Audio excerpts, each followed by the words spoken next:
Elle dressa la table pour deux. La flamme de la bougie vacillait dans son verre à vin. J'aurais dû franchir la porte à ce moment-là, ma veste sur l'épaule, un sourire aux lèvres. Et à la place? Elle reçut une enveloppe et dîna seule. Et moi, je disparus tout simplement. Elle pensait pouvoir cacher son infidélité. Mais elle se trompait lourdement. J'avais tout ce qu'il fallait pour la détruire.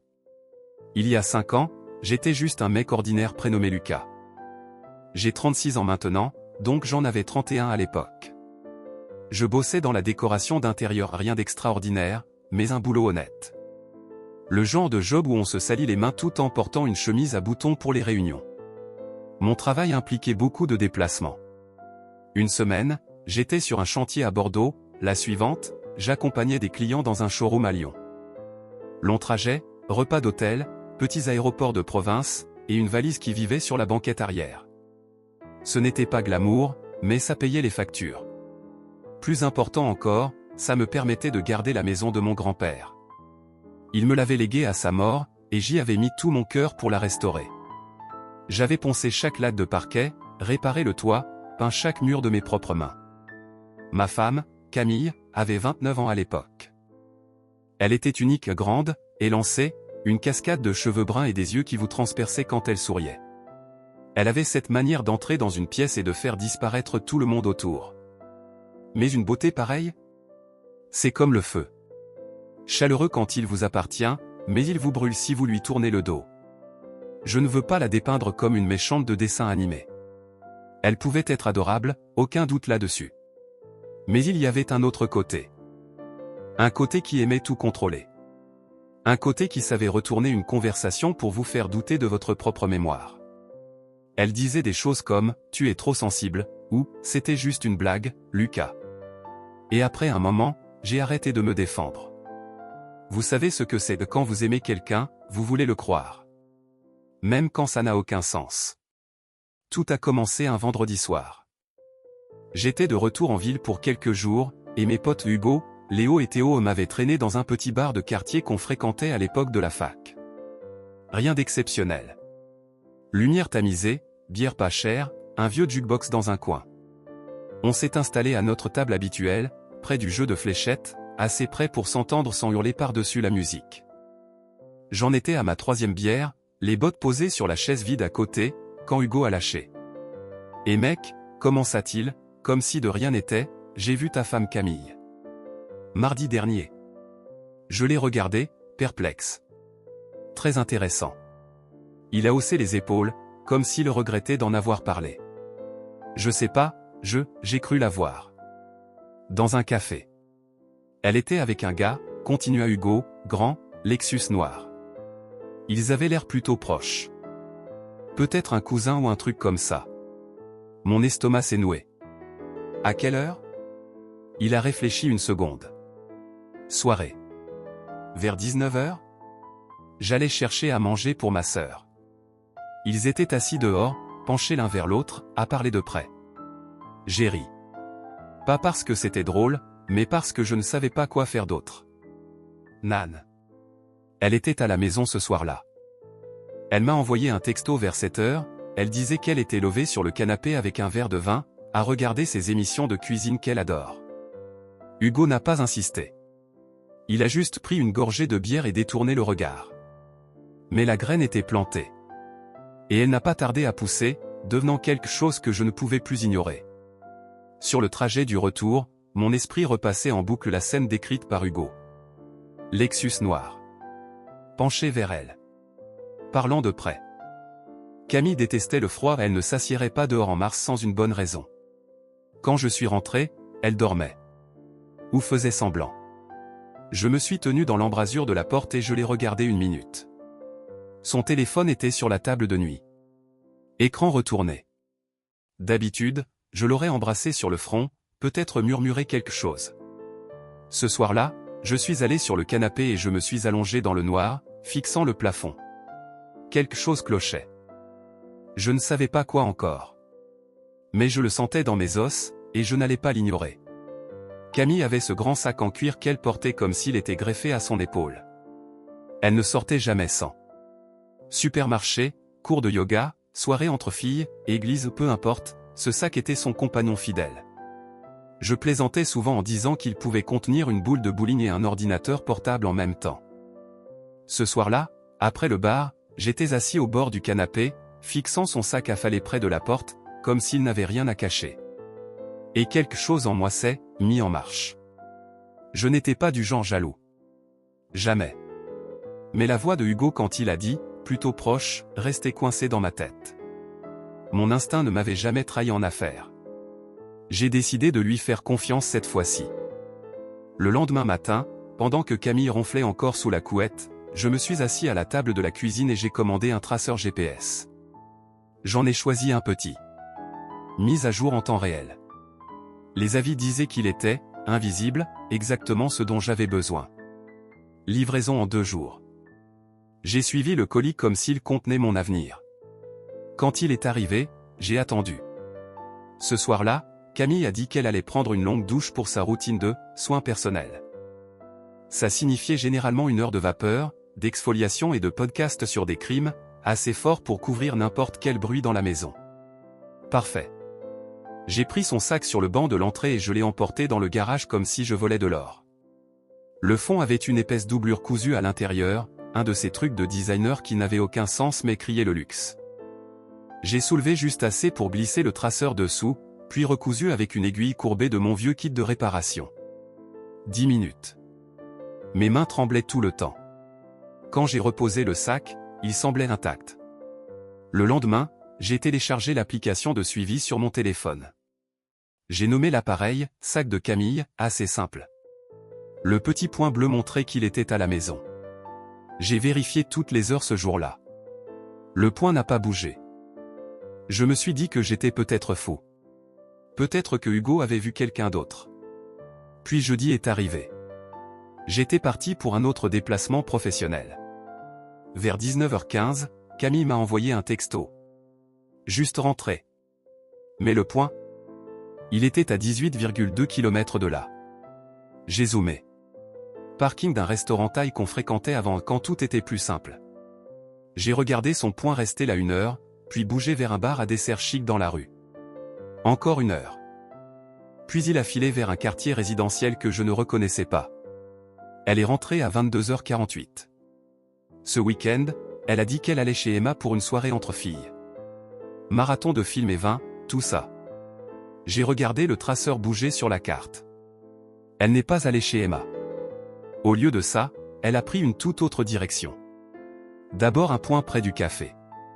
Puis près de l'hôtel. Là, il est resté immobile environ 2 heures. À ce moment-là, quelque chose en moi a changé. Mon cœur ne s'est même pas brisé. Il s'est durci. Comme du béton qui sèche sous la surface. Plus de questions. Plus de déni. J'avais construit une maison avec cette femme. J'avais partagé mon nom, mon lit, mon avenir. Et elle me mentait en face comme si c'était une routine matinale. On pense que quand ça arrive, on saura. Qu'il y aura un moment dramatique où tout s'éclaire et on les prend sur le fait. Mais la vraie trahison, c'est plus lent. Plus froid. Ça s'infiltre comme un courant d'air sous une porte qu'on a oublié de calfeutrer. Ce soir-là, dans ma chambre d'hôtel, lumières éteintes, juste moi et ce point bleu lumineux. Je regardais ces mensonges avancer à chaque pas. Et j'ai réalisé quelque chose d'important, si je voulais la vérité, j'allais devoir aller la chercher. Moi-même ou avec de l'aide. Je n'avais ni le temps ni l'envie de traquer Camille comme un détective obsessionnel d'un mauvais film. Entre les appels pro, les propositions aux clients et les heures de route pour des visites de chantier, j'étais déjà débordé. Regarder ce point bleu sur mon téléphone à toute heure me rongeait. J'oubliais ce que c'était de se sentir normal. Alors, à mon retour de déplacement, je me suis tourné vers un professionnel. Et à la maison, je me comportais comme d'habitude, sans montrer que je savais pour ces mensonges. Il s'appelait Marc Dupont. La cinquantaine, barbe grisonnante, toujours en pantalon chino et chemise à carreaux, on aurait dit un coach de rugby plutôt qu'un détective privé. Je l'ai trouvé via un ancien client qu'il avait engagé pour une affaire de garde compliquée. Le type était vivement recommandé. On s'est retrouvé dans un petit bistrot près de l'autoroute. J'ai glissé une enveloppe Kraft sur la table dedans, une photo de Camille. Je lui ai donné son emploi du temps du mieux que je le connaissais. Salle de sport 3 matins par semaine.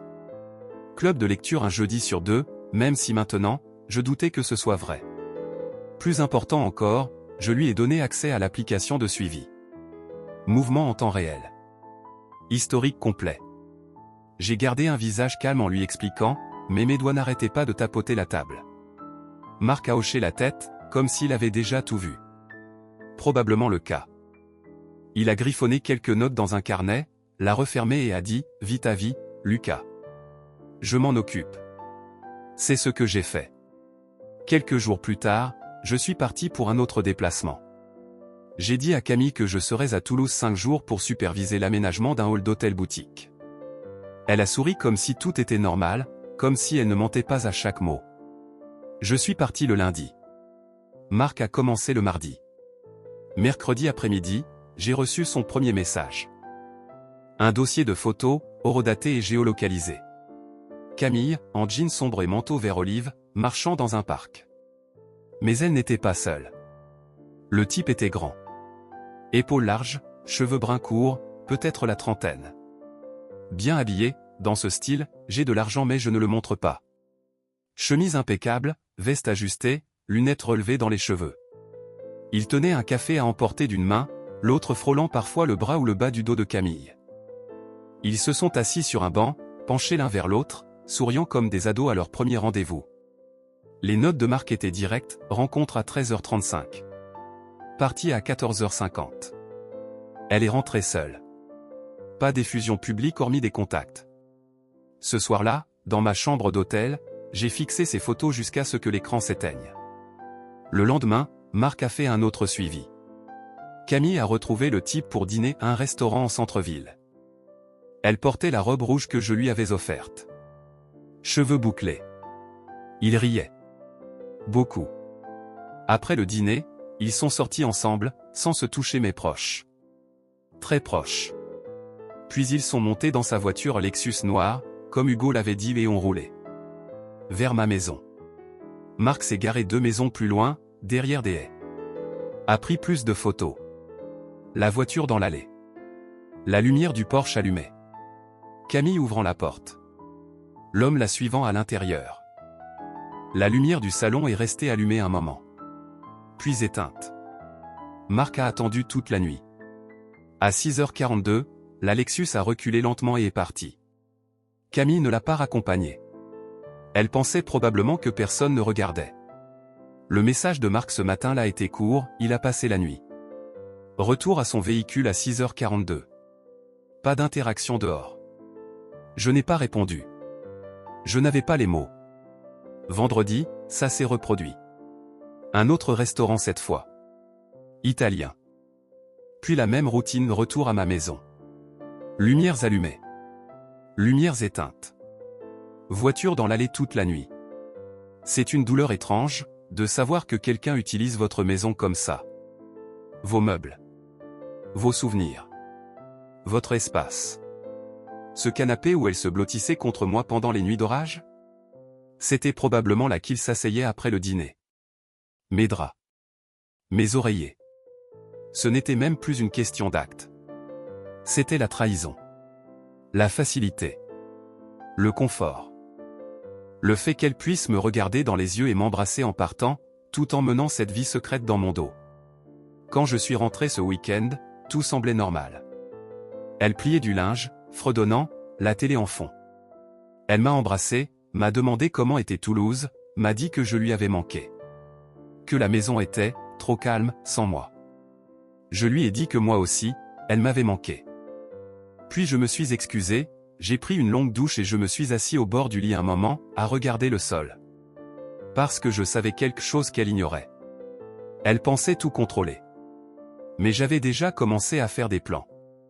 Et bientôt, elle découvrirait ce que le silence signifie vraiment. Le lendemain matin, je me suis levé tôt et je suis allé au garage. J'ai dit que j'avais du travail à faire là-dedans. En réalité, j'ai commencé à préparer les affaires essentielles. À les emballer.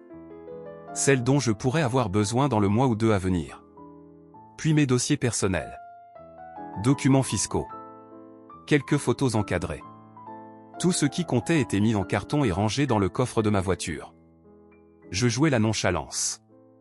Je lui ai dit que je pensais investir dans un concept de rénovation à haut rendement à l'étranger, qu'un ancien client m'avait proposé. J'ai dit que c'était un peu risqué mais que les retours pouvaient être énormes. Elle a penché la tête, comme pour jauger si j'étais sérieux ou si je lançais une idée en l'air. Fais juste attention à ne pas nous ruiner, chérie, a-t-elle ri en me tendant le café. J'ai souri. Jamais de la vie. Ce soir-là, je suis resté tard à la table de la cuisine avec mon ordinateur et un bloc-notes jaune. J'ai passé en revue tous les comptes financiers courants, épargne, crédit, courtage, même celui d'urgence qu'on n'utilisait jamais. J'ai listé chaque paiement automatique et transféré ce que je pouvais. Une partie vers mon compte pro, le reste sur un nouveau compte d'épargne personnelle ouvert la semaine précédente. Quand j'ai fini, nos comptes joints étaient réduits à 150 €. De quoi acheter des courses. Et un dîner. Après ça, j'ai envoyé un email à mon avocat. J'ai joint les photos scannées de Marc, avec un résumé des événements. Heure, date, lieu. J'ai gardé ça court et professionnel. Sans émotion. Juste les faits. La réponse est arrivée à midi le lendemain. Il commencerait à préparer les papiers de divorce immédiatement et s'assurerait que je garde la maison, vu qu'elle était héritée avant le mariage et bien documentée. Pendant ce temps, j'ai commencé à retirer les petites choses qu'elle ne remarquerait pas. Petit à petit, je les ai transférées chez mon ami Noah, de l'autre côté de la ville. C'était le seul en qui j'avais confiance. Je lui ai donné la version courte, je quitte Camille. Ne dis rien à personne. Je t'expliquerai plus tard. Il n'a pas posé de questions. Il m'a juste tendu une clé de rechange et dit « ce dont tu as besoin ». Pendant la semaine, Camille était particulièrement douce. Elle me demandait des nouvelles de mon voyage. M'a proposé un massage des épaules un soir. A recommencé à regarder nos vieilles séries. Je ne sais pas si elle essayait de me récupérer ou de maintenir son illusion. Dans tous les cas, je jouais le jeu. Je lui ai dit que l'idée d'investissement prenait forme. Que je pourrais avoir besoin de prendre un peu d'argent sur nos comptes pour m'y mettre tôt. Elle a balayé ça d'un geste. Tu sais que je comprends rien à ces trucs. Évite juste de nous mettre dans le pétrin. J'ai dit, pas de promesses. Elle a ri. Moi aussi. Mais derrière ce rire, j'étais déjà parti. Chaque soir, je vérifiais le traceur. Elle n'avait pas revu le type cette semaine-là. Peut-être qu'il était occupé. Peut-être qu'elle attendait son moment. Peu importe. Ça n'avait plus d'importance. J'avais ce qu'il me fallait. Et elle allait bientôt découvrir ce que ça fait de penser qu'on a l'avantage, alors qu'on a déjà 10 longueurs de retard. Je n'allais pas me battre. Ni crier. Ni pleurer. J'allais partir. Silencieusement. Proprement. À ma manière. Notre 4e anniversaire de mariage approchait. Je me souviens de la date sans effort. Camille agissait différemment, pas comme d'habitude, mais presque comme la version d'elle d'avant que les fissures n'apparaissent. Elle était joyeuse le matin, me demandait comment s'était passée ma journée, et un après-midi, elle a même laissé un mot dans mon déjeuner disant « toujours mon préféré ». J'ai fixé ce mot pendant 10 minutes, comme s'il était écrit dans une langue inconnue. Un soir, elle a proposé de faire un montage vidéo. Elle voulait rassembler des photos et des clips de nos premières années, peut-être des images du mariage, quelques vidéos amusantes qu'on avait sur notre vieille caméra à clapet. Je veux que ce soit spécial, m'a-t-elle dit, les yeux un peu humides. 4 ans de mariage, 3 ans ensemble avant ça. Ça fait une vie, non? J'ai juste hoché la tête et l'ai embrassée sur le front. C'était étrange.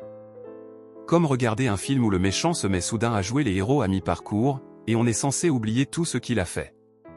Mais je n'oubliais pas. J'observais. J'attendais. Je planifiais. J'avais déjà parlé à mon avocat. Les papiers étaient prêts. Tout était signé et tamponné. Il ne manquait plus qu'elle les voie. C'est là que j'ai impliqué Noah. Noah était mon pote depuis le lycée. L'un des seuls en qui j'avais confiance pour rester discret et ne pas poser trop de questions. Il savait garder les choses pour lui. Une nuit, après qu'elle soit montée se coucher, je suis allé chez lui et lui ai tendu une grosse enveloppe. Tout est là-dedans, ai-je dit. Tu la déposes à 21 h précises.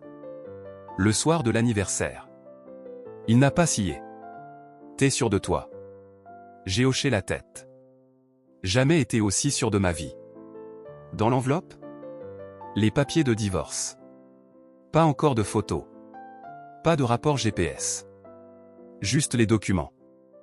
Je voulais qu'elle ressente le choc sans le voir venir. Je ne cherchais pas la rage. Je cherchais le silence. Ce genre de calme qui vous serre la poitrine. Celui qu'on ressent quand une porte se ferme et qu'on ne sait pas si elle se rouvrira un jour. Dans les jours précédant l'anniversaire, j'ai continué à jouer mon rôle. Je l'embrassais chaque matin avant de partir. J'ai aidé à choisir une nouvelle paire d'escarpins qu'elle voulait pour notre grande soirée. Elle a même demandé si on pouvait inviter quelques amis pour le dessert après le dîner. J'ai dit non, que je voulais que ce soit juste nous deux, comme avant. La veille, elle est restée tard à monter la vidéo. En passant devant le bureau, j'ai entendu de la musique sortir des enceintes, une reprise acoustique de la chanson sur laquelle on avait dansé à notre mariage. Elle avait une photo de nous à Paris à l'écran, avec un texte en surimpression disant « Pour toujours ». Le matin de notre 4e anniversaire a commencé comme n'importe quel autre.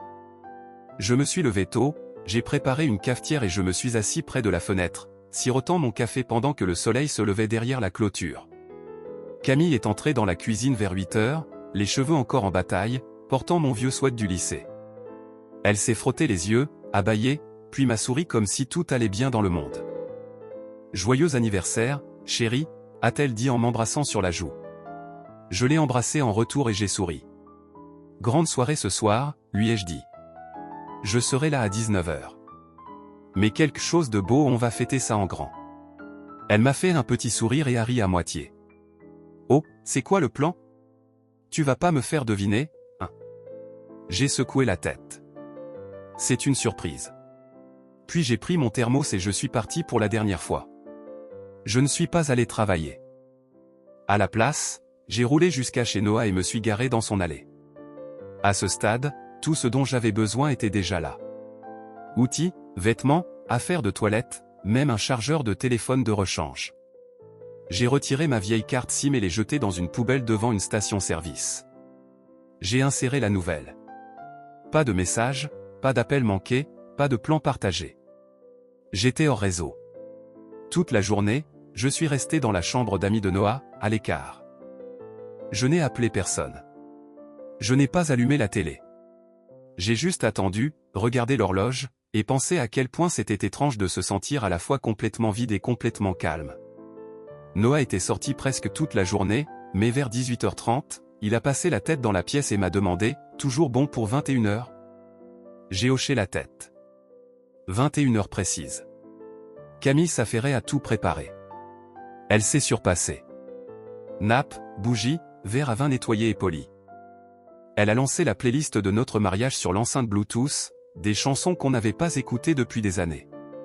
Poulet à la parmigiana, bien sûr. Je suppose qu'elle écoutait vraiment quand je lui disais que c'était mon plat préféré. Elle s'est habillée aussi. La robe rouge à col alter. Elle l'a portée pour nos anniversaires ou les mariages. Elle a bouclé ses cheveux, s'est maquillée comme je l'aimais, léger et simple. J'ai appris tout ça plus tard, par Noah. Entre 18h30 et 19 h, elle a allumé les bougies. A mis le projecteur en route. La vidéo a commencé à défiler. Je l'imagine avec tous les meilleurs moments. Nous sur la grande roue à la foire de Lyon, dansant à un mariage d'amis, riant dans ce bistrot près de la 7 où on s'était abrité de la pluie. Elle a probablement ajouté des clips de notre lune de miel. Peut-être même des vieilles photos d'avant nos fiançailles, ces jours où tout semblait possible. Elle n'avait aucune idée que j'étais déjà parti. Aucune idée que j'avais inventé l'histoire d'une longue journée de travail et coupé tout moyen de me joindre. À 21 h précises, la sonnette a retenti. Noah était là, tenant l'enveloppe. Il m'a dit qu'elle semblait surprise de le voir, mais pas méfiante. Elle a entrouvert la porte, s'attendant probablement à me voir apparaître derrière lui avec un sourire et une bouteille de vin. « Lucas m'a demandé de te donner ça », a dit Noah. « C'est tout. » Elle a eu l'air perplexe. « Depuis quand ?» Il me l'a dit ce matin, a répondu Noah. Il a dit de le livrer à 21 h précises. Elle a pris l'enveloppe. Pas de mots au début. Elle l'a fixée comme si elle pesait lourd. Comme si elle sentait déjà le froid à travers le papier. « Tu sais où il est? A-t-elle demandé. Noah a secoué la tête. Non. Elle s'est mordu la lèvre, a cligné des yeux plusieurs fois. A dit, d'accord. Merci. Puis a fermé la porte. Il m'a dit qu'elle semblait sur le point de pleurer, mais qu'elle s'était retenue. À l'intérieur, elle s'est assise à la table. Seule. Dans sa robe. Les bougies scintillaient encore. Le projecteur continuait de faire défiler nos souvenirs comme s'ils avaient encore un sens. Elle a ouvert l'enveloppe et sorti les papiers. Langage juridique. Mon nom. Son nom. La date. Pas de photo. Pas d'explication. Juste la réalité en encre noire. Elle est restée là, devant la table dressée. 2 assiettes. 2 verres. Une chaise occupée. Dîner pour une personne. Je n'avais pas besoin d'être là pour savoir ce que ce moment lui faisait. Je ne pouvais pas tout voir, mais je l'imaginais parfaitement dans ma tête. Elle avait passé la journée à essayer de ressembler à la femme que j'aimais autrefois. Mais elle avait oublié une chose. On ne peut pas feindre l'histoire. Et on ne peut pas défaire ce qu'on a fait quand la vérité est déjà en marche. Je suis resté absent 60 jours. Ce n'était pas facile. Je suis un homme d'habitude. Mon mug à café, mon oreiller, même le grincement de la 3e marche de l'escalier me manquait. Mais je devais disparaître. Pas pour le drame. Pour la paix. Pour la clarté. Et parce que je savais que la prochaine fois que Camille me verrait, ça devrait compter. Noah m'a laissé squatter chez lui quand j'étais en ville. Il m'a donné de l'espace, de l'intimité, un trousseau de clés et la chambre d'amis. Sans poser de questions. On ne parlait pas de Camille. Sauf si j'en parlais. Pendant ces 60 jours, Camille a tout essayé. Elle a envoyé des dizaines de textos à mon ancien numéro. Je n'en ai jamais vu un seul, la carte SIM était partie depuis longtemps. Elle a appelé nos amis, même ma sœur qui vit à Strasbourg. Elle a envoyé un email à mon adresse pro. Elle s'est même pointée à mon bureau une fois, mais j'étais sur un chantier à Nice. Un collègue m'a dit qu'elle semblait fatiguée. Usée. Polie, mais avec quelque chose de brisé dans le regard. Je n'ai répondu à rien. Le silence parlait plus fort que les mots. Quand la date de l'audience est arrivée, c'était un matin de printemps. Ciel couvert, une petite bruine tombait alors que je marchais vers le tribunal avec mon avocat, Maître Renard. Un type brillant. Toujours avec un dossier en cuir et des cravates qui semblaient plus vieilles que moi. On a passé les détecteurs de métaux, traversé le couloir carrelé et entré dans la salle 3B. Camille était déjà là. Assise près de l'entrée avec ses parents tous deux raides, comme s'ils auraient préféré être ailleurs. Son père avait les bras croisés. Sa mère tenait un mouchoir. Camille semblait, petite. Cheveux attachés. Sans maquillage. Une robe noire un peu trop grande, comme si elle avait perdu du poids. Pas d'avocat à ses côtés. Quand je suis entré, sa tête s'est relevée d'un coup. Elle s'est levée immédiatement. « C'est quoi ce bordel ?» a-t-elle lâché, la voix brisée. « Je signe rien. Je suis ta femme. » Le juge n'était pas encore là. L'huissier m'a regardé, puis Maître Renard, qui restait calme comme une statue. « Je veux lui parler », a dit Camille en avançant vers moi. Son père lui a doucement retenu le poignet. Je n'ai rien dit. J'ai continué à marcher. Maître Renard et moi nous sommes assis à notre table, avons sorti nos dossiers et attendu. Le juge est entré quelques minutes plus tard. Une femme, la cinquantaine, visage sévère. On voyait qu'elle ne tolérait pas les bêtises. « Levez-vous » a dit l'huissier. On l'a fait. Puis on s'est rassis. Affaire 2021 à 4487, Lucas Moreau contre Camille Moreau, requête de divorce. Le juge a parcouru les documents, puis a haussé un sourcil vers Camille. « Vous n'avez pas d'avocat, Madame Moreau ?» Elle a secoué la tête. « Non, votre honneur. Je ne savais pas que c'était réel jusqu'à il y a quelques jours. »« Je vous assure, c'est bien réel, » a répondu le juge, puis s'est tourné vers Maître Renard. « Poursuivez. » Maître Renard s'est levé, a boutonné sa veste et a tendu un dossier, un pour le juge, un pour Camille. À l'intérieur, les photos. Horodatées. Géolocalisées. Haute résolution. Marc avait tout étiqueté proprement. Rencontre au parc. Visite au café. L'homme entrant chez moi. Repartant le matin. Plusieurs dates, plusieurs angles. Aucune ambiguïté. Camille a ouvert le dossier et feuilleté 3 pages avant que ses mains ne tremblent. Ses lèvres bougeaient comme pour former des mots, mais rien ne sortait. Son père s'est penché et a murmuré quelque chose que je n'ai pas entendu. Camille m'a regardé. Visage pâle. Yeux écarquillés. Lucas, ce n'est pas, c'est. Je regardais droit devant. Pas elle. Personne. Le juge a feuilleté les photos en silence. Elle les a posées et s'est éclairci la gorge. Vu les documents, le dépôt préalable du requérant et la réception reconnue par la défenderesse, je ne vois aucune raison de retarder davantage. Elle a pris le marteau. Divorce prononcé. Le son était net. Définitif. Comme un couvercle qui se ferme sur une boîte qu'on n'ouvrira plus jamais. Camille a mis sa main sur sa bouche et s'est tournée vers sa mère, chuchotant quelque chose rapidement, paniqué. Son père regardait le sol. Mon avocat m'a tapoté le bras. C'est fini. Je me suis levé, j'ai remercié le juge et je suis sorti. Je ne me suis pas retourné. Elle m'a suivi dans le couloir. Ses talons claquaient sur le carrelage. Je continuais à marcher, mais elle m'a rattrapé vite. Lucas, a-t-elle sifflé. Comment t'as pu me faire ça? M'humilier comme ça? Devant mes parents, le juge, tout le monde. Je me suis arrêté. Je l'ai regardée. Elle semblait usée. Cheveux tirés en arrière, mascara légèrement étalé, comme si elle avait pleuré et essayé de le cacher avant d'entrer. Sa voix était tranchante, mais derrière, j'entendais le tremblement. La panique. Je l'ai regardée dans les yeux et j'ai dit, parce que tu l'as mérité à chaque foutue seconde. Elle a ouvert la bouche, mais je ne lui ai pas laissé le temps de parler. Je me suis retourné et je suis parti. Et c'était tout. 2 jours plus tard, elle a déménagé. Elle n'a pas essayé de négocier ce qu'elle pouvait prendre. Elle a juste rempli sa voiture avec quelques meubles, ses vêtements, des photos encadrées du couloir dont je me fichais, et elle est partie. La maison était à moi avant le mariage, et elle l'est restée après.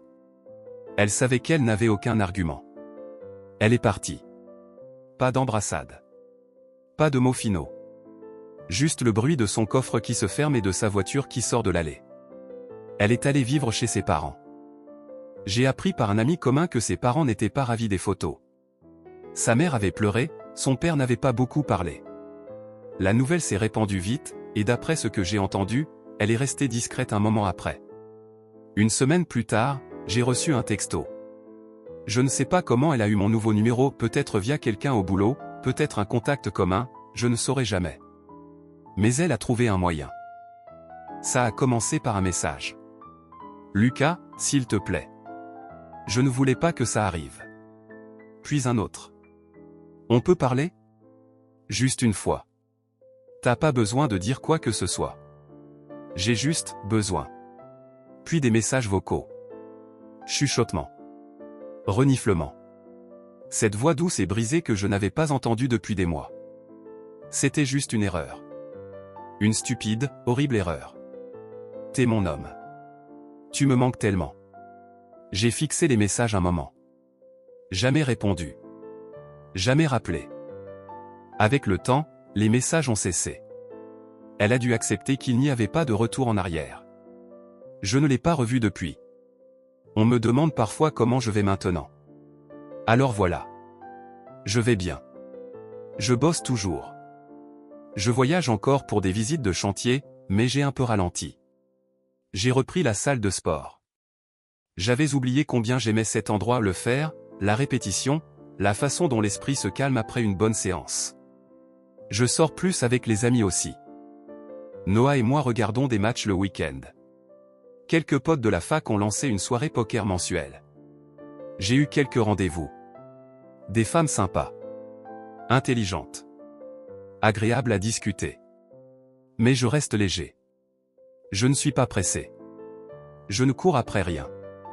En vérité, je me suis habitué à être seul. Je dors bien. Je mange ce que je veux.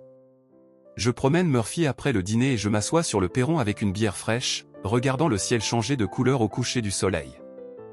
Parfois, pas souvent, juste parfois je me demande si elle regarde encore cette vidéo qu'elle a faite. Celle qu'elle a passé la nuit à monter, assemblant chaque photo souriante, chaque voyage, chaque baiser filmé. La musique. Les citations. Les petites légendes, pour toujours. Tout cet effort. Tous ces moments heureux. Pour un dîner où personne n'est venu. Poétique, non? Partagez votre opinion dans les commentaires, était-ce trop cruel de révéler la vérité au tribunal devant les parents de son ex-femme? Si vous avez aimé cette histoire, abonnez-vous à la chaîne et aimez la vidéo.